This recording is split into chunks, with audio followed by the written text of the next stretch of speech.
La silhouette du château de Bourdeil se détache encore dans le ciel. Bientôt, elle disparaîtra complètement. Bonsoir, mesdames et messieurs. Bertrand du Guesclin pour vous servir. C'est Bertrand du Guesclin, premier occupant du château qui accueille les visiteurs.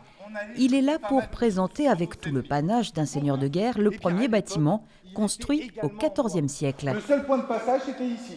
Mais on y vient. Petit à petit, les yeux s'habituent. On déambule dedans, dehors, guidés par les bougies. Quelqu'un pour m'accompagner?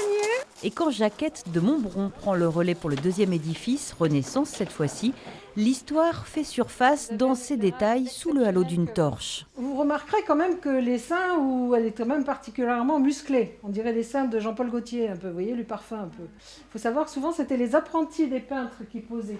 C'est complètement différent déjà, l'éclairage est différent, nous ça nous permet d'être costumés, d'être comme des rois, des reines, des princes, des seigneurs, des chevaliers en ce château et ça nous donne aussi une envie différente de présenter les choses.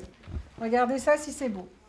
1h30 plus tard, fin du voyage dans le temps et l'obscurité.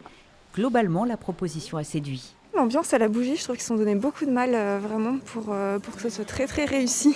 Peut-être que c'est bien, c'est mystérieux. Moi personnellement j'aurais préféré de jour parce que j'aurais vu plus de choses. Sur fond d'histoire contée par les personnages, ça donne un petit côté féerique. L'équipe du château est déjà prête à refaire l'an prochain. Bon, dites certes pour lui faire plaisir, s'il vous plaît. Certes.